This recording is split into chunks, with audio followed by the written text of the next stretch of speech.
किशोर और हरीश दोनों बचपन के दोस्त थे, लेकिन हरीश ने अपने पिता को बचाने के लिए सारी धन संपत्ति अपने पिता की इलाज में लगा दी थी। इतना सब करने के बाद भी वो अपने पिता को बचा न सका, इसलिए वो आर्थिक रूप से कमजोर हो गया था और किशोर ने खेत का धान बेच कर काफी पैसे कमा लिए थे। अरे क्या हुआ हरीश, यहाँ क्यों आए हो? मैंने सुना है सेठ जी, आप अपने खेत में तना बनवा रहे हो, तो आपको उसमें लोगों की जरूरत है। लेकिन मैंने अब तो बहुत सारे आदमी काम पर रख लिए हैं। मुझे काम की बहुत जरूरत है सेठ जी, घर में खाने के लिए कुछ भी नहीं है। लेकिन तू इतना पतला है तो तू इतना भारी काम कैसे करेगा? तेरे लिए बहुत मुश्किल होगा वो काम, तू नहीं कर पाएगा। सेठ जी कोई हल्का काम दे दीजिए, लेकिन सेठ जी मुझे आप कैसे भी करके कोई भी काम दे दीजिए। लगता है इस काम की सच में बहुत ज्यादा जरूरत है, क्यों ना इस बात का फायदा उठाया जाए। क्या हुआ सेठ जी, क्या सोच रहे हो? आप मुझे काम दोगे ना? देख हरीश, मेरे पास कोई काम नहीं है, अगर फिर भी तू जबरदस्ती कोई काम करना चाहे तो तू मेरे खेतों की फसल काट ले, लेकिन मैं दूसरों को इस काम के 500 रुपए देता हूँ और मैं तुझे केवल 50 रुपए ही दूंगा। 50 रुपए की बात सुनकर हरीश हैरान हो जाता है। नहीं नहीं सेठ जी, 50 रुपए तो बहुत ज्यादा कम है। मैं तो केवल 50 रुपए ही दूंगा, अगर तुझे काम करना है तो कर, वरना यहाँ से चला जा। सेठ की ऐसी बातें सुनकर हरीश दुखी होकर वहाँ से उठ जाता है। अरे आज कोई काम मिला या नहीं? जिस हिसाब से शक्ल बना रखी है उस हिसाब से लगता नहीं कि कोई काम मिला है। कब तक मैं घर को ऐसे ही चलाती रहूंगी? मेरी तो किस्मत ही फूटी हुई थी जो मैंने आपसे शादी कर ली। शादी से पहले तो बड़ा बोल रहे थे कि ये करूंगा वो करूंगा, करो देखिए मैं भी देखती हूँ क्या करते हो। जो पैसा था वो सारा भी तुमने पिताजी के ऊपर खर्च कर दिया, खुद के बारे में थोड़ा भी नहीं सोचा।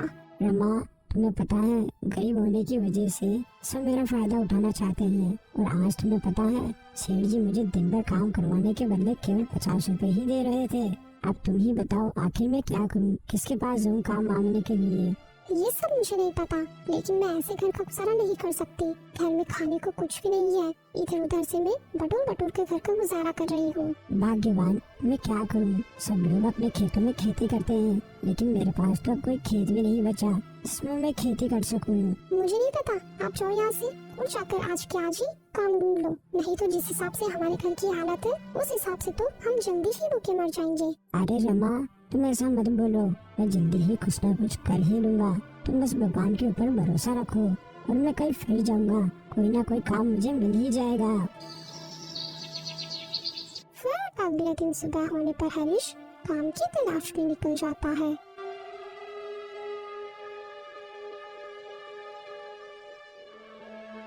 हे भगवान, आज मुझे कोई ना कोई काम दिला ही देना, क्योंकि मैं खुद तो भूखा रह लूंगा, लेकिन मैं अपनी पत्नी को भूखा नहीं रख सकता। इसीलिए भगवान आज मुझे कोई ना कोई काम तो दिला ही देना। तभी उसे रास्ते में उसके बचपन का दोस्त किशोर मिल जाता है। और भाई हरीश, क्या हाल है तुम्हारे और कौन सी दुनिया में खोए हुए हो? अरे क्या बताऊं मैं तुम्हें, तुम तो जानते ही हो ना, मैंने पिताजी को बचाने के लिए सब कुछ दांव पर लगा दिया था, इसलिए अब मेरे पास कोई काम नहीं है और ना ही कोई मुझे काम दे रहा है। अभी भी मैं काम की ही तलाश कर रहा हूँ। अरे बस इतनी सी बात, तुम चिंता मत करो, मेरे दोस्त मैं हूँ ना।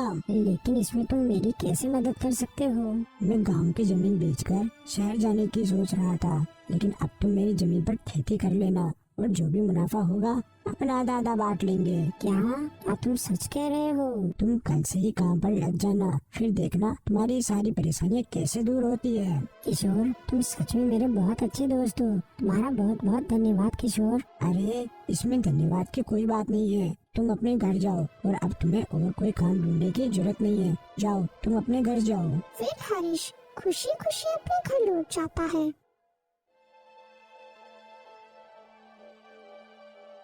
घर पहुंचकर हरीश सारी बात अपनी पत्नी रमा को बता देता है। फिर अगले ही दिन से हरीश किशोर के खेत में काम शुरू कर देता है और हरीश बड़ी ही मेहनत से किशोर के खेतों में काम करता है। ऐसे ही कुछ महीने बीत जाते हैं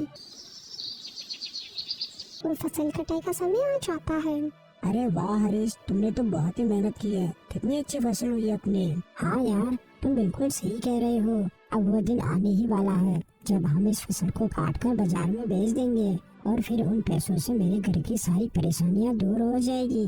फिर कुछ दिन में किशोर और हरीश फसल की कटाई करके उसे बेच देते हैं और उन पैसों को आधा आधा बांट लेते हैं। यार किशोर, तुम्हारा बहुत बहुत धन्यवाद। आज तुम्हारी वजह से मैं इतना कुछ कर पाया हूँ। अगर मेरे बुरे वक्त में तुमने साथ नहीं दिया होता तो आज न जाने मेरा क्या होता।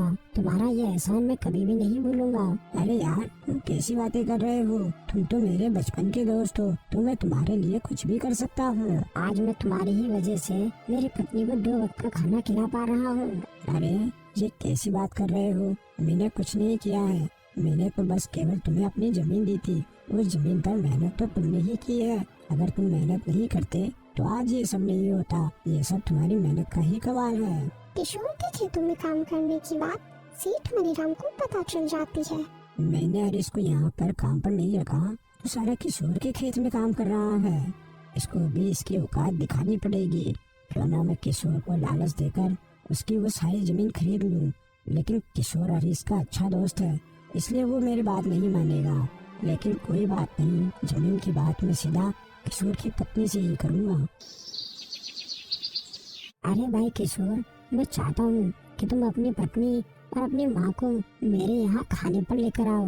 बहुत दिन हो गए एक साथ खाना खाए। हाँ भाई, तुम बिल्कुल सही कह रहे हो। मेरी माँ भी तुमसे मिलना चाहती है। फिर वो दोनों वहाँ से अपने अपने घर चले जाते हैं।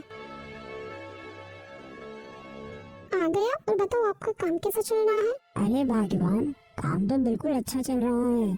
बस मैं तो यही सोचता हूँ किशोर मुझे उस दिन नहीं मिलता और अपने खेतों पर काम करने को नहीं बोलता तो न जाने हमारा क्या होता। मैं किशोर का ये एहसान कभी नहीं भूल सकता।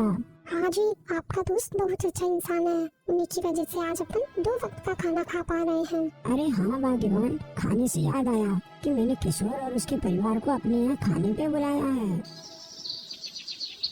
लगता है किशोर इस बार भी अपनी फसल बाकी गांव वालों के मुकाबले काफी अच्छी होगी। अरे हरीश, क्यों अच्छी नहीं होगी? ये सब तुम्हारी मेहनत का फल है। किशोर और हरीश दोनों बातें कर रहे थे और उधर सेठ किशोर जी यहाँ चला जाता है।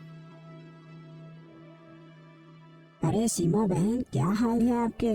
और माँ जी कैसी है? अरे सेठ जी, आप यहाँ बताइए क्या बात है? आपका यहाँ आना कैसे हुआ? अरे सीमा बहन, मेरी बात का बुरा मत मानना।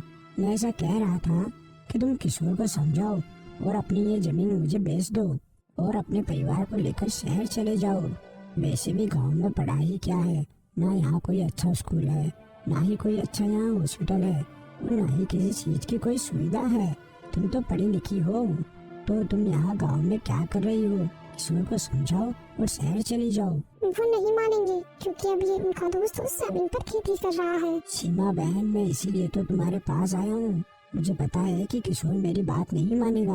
अगर तुम उसे समझाओगी तो वह जरूर मान जाएगा। और तुम दूसरों के बारे में सोचने से पहले खुद के बारे में तो सोचो ना। और देख लो, मैं तुम्हें उस जमीन की बहुत अच्छी कीमत दे सकता हूँ। अगर ये मौका तुम्हारे हाथ से चला गया, तुम्हारा देख लेना भारी नुकसान हो सकता है। अब मैं क्या करूं? वो जमीन को नहीं बेचेंगे क्योंकि उस खेत की वजह से ही उनके दोस्त का घर चल पाता है और वो अपने दोस्त को भाई से ही बढ़कर मानते हैं। अरे सीमा, तुम कैसी बच्चों जैसी बातें कर रही हो? आज के समय में सगा भाई भी अपना नहीं होता, जबकि वो तो किशोर का दोस्त है। और तुम्हें तो पता ही है, अपना किशोर बहुत सीधा है, इसीलिए हरीश ने उसे अपनी बातों में फंसा लिया है। तुम्हें पता है, ये हरीश जैसे लोग किसी के सगे नहीं होते, सही समय देखकर सब लूट लेते हैं। सेठ की बातें सुनकर सीमा सोच में पड़ जाती है। लगता है सीमा मेरे जाल में फंस गई। अरे क्या हुआ सीमा, ये सोच में पड़ गई? देख लो, मैं तुम्हें उस जमीन की बहुत अच्छी कीमत दे रहा हूँ। हाँ सेठ जी, आप बिल्कुल सही कह रहे हो। मैं आज शाम को ही उनसे इस बारे में बात करूंगी। फिर सेठ वहाँ से चला जाता है और शाम होने पर किशोर अपने घर आता है। सुनो जी, अब मुझे यहाँ गाँव में नहीं रहना क्योंकि यहाँ ना ही कोई अच्छे स्कूल है और ना ही कोई हॉस्पिटल। मुझे यहाँ नहीं रहना, इसलिए आप अपनी जमीन को बेच दो और शहर में एक नया घर खरीद लो। ये सब मैंने भी सोचा था, पर सीमा तुम्हें तो पता ही है ना, अपनी उस जमीन पर हरीश खेती करता है और उसका घर अपने खेत पर काम करने की वजह से ही चलता है। वो सब तो ठीक है, लेकिन आपको पता है सेठ मनीराम जी अपनी जमीन की मुंह मांगी कीमत दे रहे हैं तो फिर आप उस जमीन को बेच क्यों नहीं देते हो? ऐसा मौका बार बार कहाँ मिलेगा? लेकिन सीमा, मैं अपने दोस्त को ऐसे धोखा नहीं दे सकता। वो मेरा दोस्त नहीं भाई है। अगर मैंने अपने खेत बेच दिए तो वो बेचारा किसके पास काम करेगा? बड़ी ही मुश्किल से बेचारा 2 वक्त का खाना खा रहा है। वो हमारी तरह अमीर नहीं है। आप कब तक उसके बारे में सोचोगे? अपने खुद के भविष्य की भी तो सोचो। यहाँ ना कोई अच्छी स्कूल है, ना कोई हॉस्पिटल, और यहाँ खेती बाड़ी के सिवा दूसरा काम भी नहीं है। आप क्या अपने दोस्त के कारण नानी का भविष्य खराब करोगे? सीमा, तुम कुछ भी बोलो, लेकिन मैं अपने दोस्त को इस तरह धोखा नहीं दे सकता। अरे, आप तो हमेशा से ही बोले हो, से लोग आपको लूट लेते हैं। आपको लोगों की चालाकी के बारे में नहीं पता। आज आप उसकी वजह से मुझसे बहसबाजी कर रहे हो। जब वो आपकी जमीन पर कब्जा कर लेगा, जब आपको मेरी बात समझ आएगी, मेरी बात मानो तो उस जमीन को सेठ मनीराम को बेच दो। आप खुद तो सोचो, वो हरीश कितना चालू है। जमीन भी अपनी, बीज भी अपना, और बाकी खर्च भी अपने, लेकिन फिर भी आधा हिस्सा आप उसे दे देते हो। आप खुद ही देखो, अगर ये सौदा हरीश को मिलता तो वो क्या आपके बारे में सोचता? मुझे लगता है सीमा बिल्कुल सही कह रही है। जमीन बेचकर मैं, माँ और सीमा तीनों शहर चले जाएंगे। हमें वहाँ सभी प्रकार की सुविधा भी मिल जाएगी। और वैसे भी मेरे लिए हरीश से बढ़कर मेरा परिवार है। मैं कल ही हरीश को खेतों में काम करने के लिए मना कर दूंगा और कल ही सेठ जी के यहाँ जाकर जमीन को बेच दूंगा। पैसों का लालच और सीमा की बातें किशोर के दिमाग पे घुस गई थी। क्या हुआ जी? क्या सोच रहे हो आप? मुझे लगता है सीमा, तुम बिल्कुल सही कह रही हो। मैं कल ही अपनी जमीन को सेठ को बेच दूंगा। फिर अगले दिन सुबह होने पर किशोर हरीश से मिलने के लिए खेतों पर जाता है। आओ आओ किशोर, मैं तुम्हारा ही इंतजार कर रहा था। तुम्हें याद है ना, आज शाम को तुम्हें अपने परिवार को लेकर मेरे घर आना है। और रमा ने तो अभी रात के खाने की तैयारी भी कर ली होगी। नहीं नहीं, मैं तुम्हारे घर खाना खाने नहीं आऊंगा। और मैं ये बोलने आया था कि अब तुम कहीं और काम देख लो, क्योंकि मैं, सीमा और माँ चाहती है कि मैं ये जमीन बेच दूं और हम सब यहाँ से हमेशा हमेशा के लिए शहर चले जाएं। और देखो हरीश, अब मैं अपने परिवार के खिलाफ नहीं जा सकता। अरे किशोर, तुम ये क्या बोल रहे हो? अगर तुम ये जमीन बेच दोगे तो मैं क्या करूँगा? क्या होगा मेरा? मुझे थोड़ा समय दे दो, मैं कहीं और जाकर काम ढूंढ लूंगा। नहीं नहीं हरीश, मैं आज शाम को ही सेठ के यहाँ जाकर जमीन का सौदा कर दूंगा और फिर हम सब जल्दी ही शहर चले जाएंगे। और देखो, मैं तुम्हारे लिए जितना कर सकता था मैंने तुम्हारे लिए उतना किया। अब मैं इससे ज्यादा तुम्हारे लिए और कुछ नहीं कर सकता। और तुम्हें पता है, अभी सेठ मुझे इस जमीन की मुँह मांगी कीमत दे रहा है। इसीलिए हम सब इस मौके को हमारे हाथ से नहीं जाने दे सकते। तो हम भी जमीन को बेचकर शहर चले जाएंगे। ठीक है मेरे भाई, तुम परेशान मत हो।